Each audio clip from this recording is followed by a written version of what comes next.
हिंसा की आग में लगातार बांग्लादेश जल रहा है। चारों तरफ हिंसा की आग भड़की हुई है और अलग अलग जो हिस्से हैं वहां पर सुरक्षा बल, वहां पर पुलिस के जवान गश्त कर रहे हैं ताकि हालात को कंट्रोल किया जा सके। जो तस्वीर आप देख रहे हैं, छात्र बड़ी संख्या में सड़कों पर आ गए और ऐसे में अब तक ये जो झड़प की खबरें हैं उनमें 105 लोग जिंदगी गंवा चुके हैं। हिंसा की आग में जल रहा है बांग्लादेश। चारों तरफ ये जो हिंसा की आग है ये भड़कती चली जा रही है। जो टकराव की स्थिति है वो बनी हुई है। ऐसे में शुक्रवार रात से ही कर्फ्यू लगा दिया गया।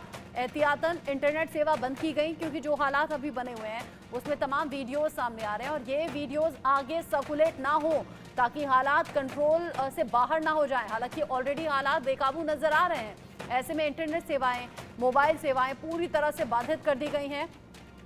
बांग्लादेश यहाँ पर शूट एट फाइट के ऑर्डर दे दिए गए हैं। जो भी कानून को हाथ में ले उसे खत्म कर दिया जाए और इसी टकराव की स्थिति में 105 जान अब तक जा चुकी है। हिंसा की आग में बांग्लादेश जल रहा है।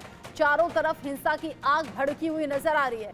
कई हिस्से ऐसे हैं जहां गश्त के दौरान सख्त कर्फ्यू लगा दिया गया है और पुलिस को आदेश है देखते ही गोली मारने के। जो भी कानून हाथ में ले उसे गोली मार दी जाए। उपद्रवियों को देखते ही गोली मारने का आदेश, जिसका अब रिजल्ट हम इस तरीके से देख रहे हैं कि 105 जानें जा चुकी हैं। इंटरनेट सेवा, मोबाइल सेवा पूरी तरह से बंद कर दी गई है ताकि ये जो हालात हैं ये और लोगों तक वीडियो के माध्यम से ना पहुंचे। अब बांग्लादेश सरकार को ये समझ में नहीं आ रहा कि हालात को कंट्रोल में करे तो करे कैसे। यहाँ छात्रों का एक बड़ा तबका, या फिर ये कह दीजिए हजारों की संख्या में ये जो छात्र हैं ये सड़कों पर आ गए हैं। 1971 के युद्ध में जो शहीद परिवार रहे या फिर जो शहीद जवान रहे उनके परिवार वालों को सरकारी नौकरी में आरक्षण बांग्लादेश सरकार देती है और उसी आरक्षण का विरोध इन छात्रों के जरिए किया गया। वो ये चाहते हैं कि मेरिट के आधार पर, काबिलियत के आधार पर नौकरी मिले, जबकि सरकार ने आरक्षण वापस लेने से मना कर दिया। अब नतीजा ये हुआ है कि छात्र बड़ी संख्या में सड़कों पर आ गए। बांग्लादेश सरकार के लिए मुसीबत बढ़ गई। लेकिन अब इस प्रदर्शन को कंट्रोल करने के लिए या फिर ये कहिए प्रदर्शनकारियों को हटाने के लिए देखते ही गोली मारने के आदेश दे दिए गए हैं। अधिकारी क्या बोल रहे हैं, सुनिए।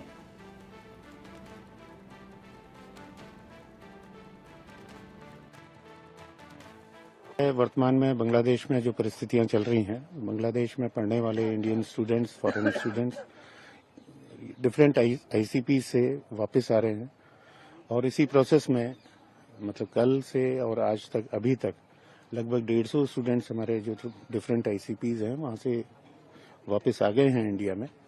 और बीएसएफ के सीनियर ऑफिसर्स भी बीजीबी के ऑफिसर्स के साथ रेगुलर कांटेक्ट में है। इसका उनका जो वापसी का जो प्रोसेस है उसको फैसिलिटेट करने के लिए, और हम लोग बीएसएफ भी हर आईसीपी पे हम लोग भी पूरी तैयारी है और हम लोग भी पूरी तरह से फैसिलिटेट कर रहे हैं इनकी वापसी के लिए। बांग्लादेश में हालात जो बिगड़ते चले जा रहे हैं उस पर बात करेंगे। मेजर जनरल रिटायर्ड पीके सहगल मेरे साथ जुड़ गए हैं डिफेंस एक्सपर्ट के तौर पर। मेजर जनरल रिटायर्ड सुधाकर जी मेरे साथ में हैं डिफेंस एक्सपर्ट के तौर पर। कर्नल रिटायर्ड संजीत सिरोही भी विदेश मामलों के जानकार के तौर पर मेरे साथ में जुड़े हुए हैं। आप सभी का स्वागत। जिस तरीके से हालात अभी बने हुए हैं, मेजर जनरल सहगल, क्या सरकार के पास इसके अलावा कोई विकल्प नहीं था जिसमें शूट एट साइट के ऑर्डर दे दिए गए? सरकार के पास विकल्प है। 53 ईयर्स हो गए ये रिजर्वेशन दिए हुए। अभी बड़ा लाजमी है कि अगर वहाँ के आवाम नहीं चाहते, वहाँ के युवक नहीं चाहते कि और इसको लागू किया जाए, बड़ा लाजमी है कि सरकार को कंट्रोल करने के लिए कह दिया जाए कि इसके ऊपर दोबारा विचार करेंगे। सबसे पहले अगर सरकार ये स्टेटमेंट दे दे कि इसके ऊपर दोबारा विचार करेंगे और मेरिट के अनुसार ही आगे लोगों को नौकरियाँ मिलेंगी तो स्थिति इम्प्रूव हो सकती है। अगर स्थिति ऐसे ही रही तो इसका फायदा बहुत बड़े पैमाने पर पाकिस्तान के आईएसआई उठा रही है और एंटी गवर्नमेंट एजेंसी जो है, जो नहीं चाहती कि किसी प्रकार से उनकी सरकार बांग्लादेश में टिकी रहे, वो चाहती है कि सरकार का तख्ता पलट दिया जाए, वो एंटी इंडियन है। और सरकार को बहुत लाजमी है कि बजाय शूट एट साइट ऑर्डर्स देने के लिए कुछ ना कुछ ऐसी बातचीत करे जिससे for the time being situation control में आ सके। और वो यही है कि वहाँ के बच्चे जो हैं वो कह रहे हैं कि आप 10% आरक्षण दीजिए केवल महिलाओं को, इसके अलावा सारी का सारा आरक्षण को खत्म किया जाए। 53 ईयर्स हो गए हैं जब से 71 से आप उनको आरक्षण दे रहे हैं जो 30% ये आरक्षण देना भी बंद कीजिए। कुछ हद तक तो उनकी ये डिमांड जो है जायज़ है, मेरे मुताबिक कोई जायज़ है, लेकिन अनफॉर्चुनेटली जहाँ तक हिंदुस्तान का ताल्लुक है, हिंदुस्तान में आरक्षण की डिमांड और बढ़ती जा रही है। यहाँ तक कि कुछ स्टेट्स में तो 100% तक आरक्षण को ले जाने की कोशिश कर रही है। कर्नाटका में तो प्राइवेट सेक्टर में भी वो आरक्षण लगाना चाहते हैं। इससे पहले आप देखो कि उसी प्रकार से आरक्षण बढ़ाया गया था हरियाणा में, जिसको सुप्रीम कोर्ट ने ठुकरा दिया था।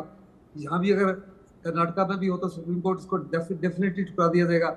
लेकिन पॉलिटिकल एडवांटेजेस के लिए वहाँ के पॉलिटिकल पार्टी जो इस माफी की कार्रवाई करते रहते हैं, लेकिन बांग्लादेश में तो कोई पॉलिटिकल बेनिफिट हो नहीं रहा। सो इसलिए बड़ा लाजमी है कि सरकार जो है स्थिति को संभालने के लिए ये डिक्लेयर कर दें कि हम इसके ऊपर दोबारा विचार करेंगे और हो सकता है कि इसको हटा दिया जाए।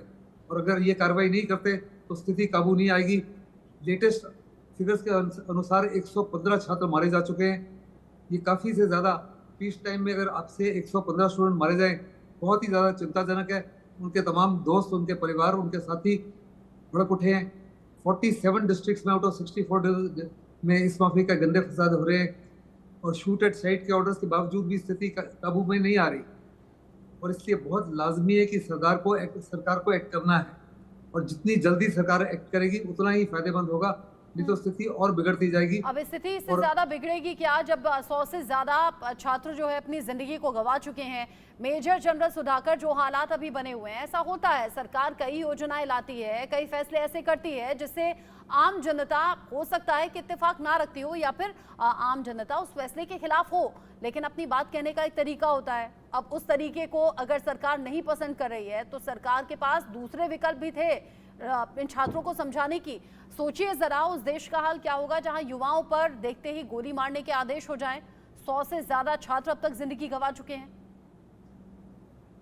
अंजलि, बांग्लादेश में ये पहली बार इस किस्म की प्रोटेस्ट नहीं हो रहा है, पहले भी हुआ है, लेकिन इस बार जो प्रोटेस्ट है ये एक अनोखा किस्म का रूप और रंग लेके आया है। इससे काफी गंभीरता काफी गहरा है और नतीजा इसका बड़ा खतरनाक होने का संभावना है। तो मैं सिर्फ इतना ही कहूंगा कि यह सरकार के पास कुछ ना कुछ विकल्प होना चाहिए। क्या है वो दिखा नहीं रहे हैं, ना बोल रहे हैं। आज के दिन में जब शूट टू किल जब ऑर्डर दे दिए हैं, इसका मतलब लॉ एंड ऑर्डर का सिचुएशन बहुत संघातिक हो चुका है। और इसीलिए ये सिचुएशन हाथ से बाहर जाने से पहले मेरे मन में जो कुछ आ रहे हैं प्रस्ताव वो इस तरफ है। नंबर 1, ये इस किस्म का प्रोटेस्ट शायद बांग्लादेश के इतिहास में कोई इलेक्शन के बाद हुई है। होता है प्रोटेस्ट इलेक्शन से पहले काफी हुए हैं, लेकिन इस किस्म के प्रोटेस्ट इलेक्शन के बाद। नंबर 2, ये कुछ ना कुछ फॉरेन एलिमेंट का कॉन्स्पिरेसी है, कुछ इन्फ्लुएंस है, कोई ना कोई कल्यूजन मेरे को लग रहा है। क्योंकि आप अगर इसका इतिहास पीछे समय नहीं है, नहीं तो मैं बता देता कि जमायती किस तरह शुरू हुआ। 71 के टाइम से सब कह रहे जमायत गायब है, जमायती के प्रेजेंस है वहां पे।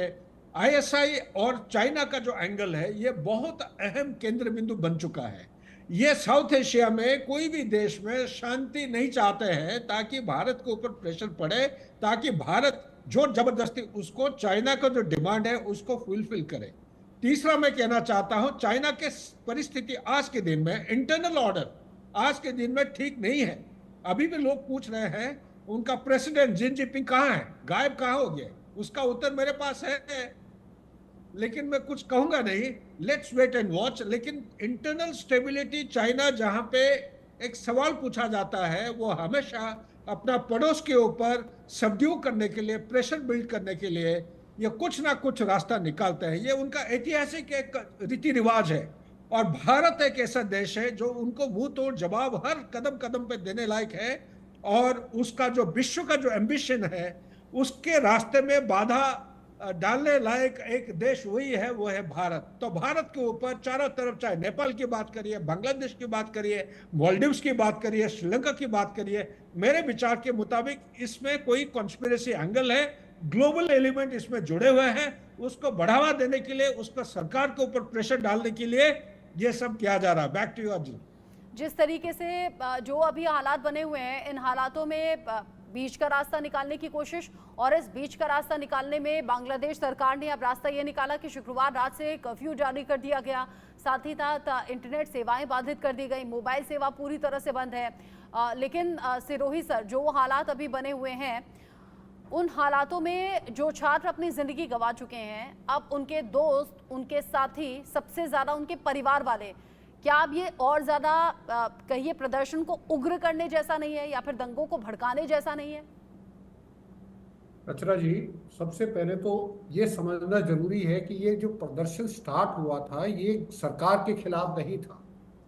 5 जून को जो हाई कोर्ट ने जो 2018 में इन्होंने खत्म किया था रिजर्वेशन क्लास 1 और क्लास 2 ऑफिसर्स के लिए, वो सुप्रीम कोर्ट ने इसी साल 5 जून को उसको जो है उल्टा कर दिया, रिवर्स कर दिया।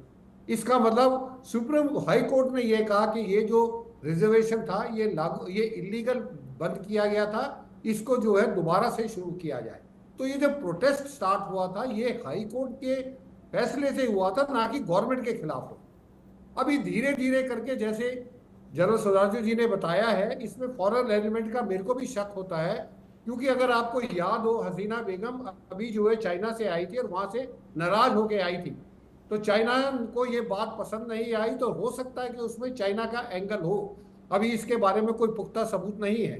तो दूसरी चीज ये है कि अब क्या हुआ है कि अब गवर्नमेंट कुछ नहीं कर सकती, गवर्नमेंट सिर्फ प्रिकॉशनरी मेजर ले सकती है, क्योंकि अब ये कोर्ट केस जो है वो सुप्रीम कोर्ट में चला गया है और ये सब जुडिशियल मामला है। इसमें अब गवर्नमेंट भी कोई काम नहीं कर सकती, सिर्फ एक काम कर सकती है कि छात्राओं को, स्टूडेंट्स को बुला के उनके साथ बात कर सकती है, उनको समझाने की कोशिश कर सकती है, क्योंकि अब सुप्रीम कोर्ट इस सुनवाई को 7 अगस्त तक ले गया है और 7 अगस्त को इसके ऊपर सुप्रीम कोर्ट का फैसला आएगा। और प्राइम मिनिस्टर हसीना बेगम स्टूडेंट के साथ रिक्वेस्ट कर रही है उनको कि आप थोड़ा सब्र कीजिए और 7 अगस्त तक इंतजार कीजिए सुप्रीम कोर्ट के फैसले आने का। और सरकार चाहेगी, और सरकार हाई कोर्ट के खिलाफ गई है फैसले के कि ये जो रिजर्वेशन बंद होनी चाहिए।